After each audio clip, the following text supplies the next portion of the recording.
This will probably be the last and only Nano heater you'll want to buy. You're probably saying to yourself, what makes this such a good heater? Does it do something other heaters don't? Does it talk to my fish and sing them lullaby? Well, no, it's just a heater, but it's got simple features and a price point that makes it one of the best in my opinion. Now let's start off with the size. You can get this in a couple different sizes. 50 to 100 watt is probably what most people are going to want to go with. General rule of thumb when you're sizing up your heater is you're going to want 5 watts per gallon of water. So 1 gallon tank, 5 gallon watt heater. 5 gallon tank, 25 watt heater. 10 gallon, 50, 20, 100, so on and so forth. Just multiply whatever your thing is by 5. That's the general rule of thumb that's been passed around lately in the hobby. And it's one that I think is good because that way you have a little wiggle room with if your ambient temperature drops too far down, you got a slightly bigger heater that can help you bring that up, which makes it a perfect heater for those of us that keep the smaller nano tanks of 20s and under primarily. I'll put the actual size chart here if you want to see like how big it is. It's basically smaller than your phone. It'll fit in the palm of your hand. It's not super big.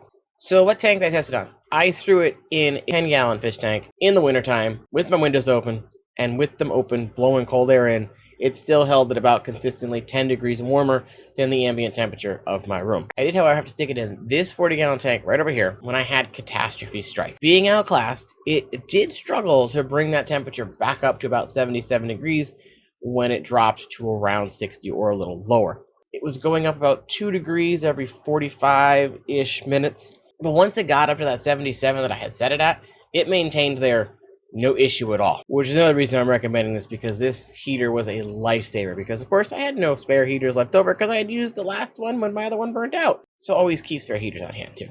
But how do you set the temperature? That's a very good question. It's super simple. If you've seen other ones that have the LED screen, same premise. Cord has a little button.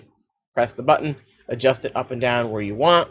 This one has a range of 64 to 91 Fahrenheit, or roughly 18 to 32-ish Celsius. I looked at my little thermometer over here for the conversion, so if they're wrong, don't hurt me. If your water temperature goes above 91 degrees, the heater will send off an alarm and shut itself off.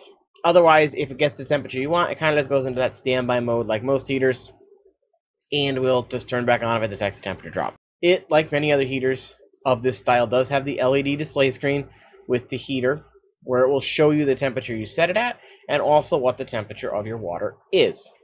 It also has a really nice long cord. It has a 6.5 foot cord, so it's a lot longer than other cords. I'm pretty sure all my other heaters that aren't from the kits are only have like maybe a 2-3 foot cord. So it solves an issue for the tank being just too far out of reach from the nearest outlet you have. It's also fully submersible, which I know a lot of heaters are kind of. You can put them in a little bit, you can't put them all the way, but this one, you can put all the way down and then lay it flat on your substrate if you choose to do so. You can suction horizontally or vertically, whichever you choose. Now, speaking of suction, I know a lot of people have issues with the suction cups on filters and other things, especially thermometers in this hobby.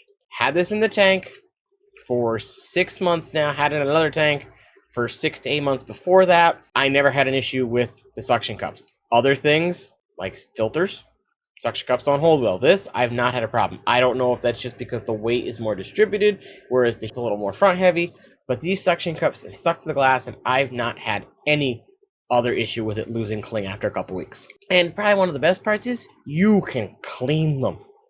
There's a little flap in the back. You can just open it up, and you can get right in where the heating rod everything is, and just take a cleaner or something and get in there and clean out any gunk that might build up on there, and then you don't have to worry about any issue. And you unplug it, it cools down in about 15-20 minutes. So before we go, let me tell you that 50 watts is going to run you about $20.99, so say 21. 100 watt is $22.99. I have the 100 watt, comes in at 25, a 50, and 100 if you get it off Amazon, and then Hygger's store just has a 50 and 100. Personally, I would just get the 50 even if you're putting it in something small. I will put a link for Hygger's store and their Amazon in the description, as well as the pinned comment, so that y'all can easily navigate to them if you want to pick one up yourself. It also will help me out, as these are both affiliate links for me, so if you do pick one up, I do get a little kickback from that. Helps me out tremendously if you do that, if you're thinking about getting one. Thank you so much for watching. I hope you enjoyed the video. I hope you like the product. I hope you maybe will try one out and see for yourself why I think this is an amazing nano heater. And until next time, I'll see you guys in the next one.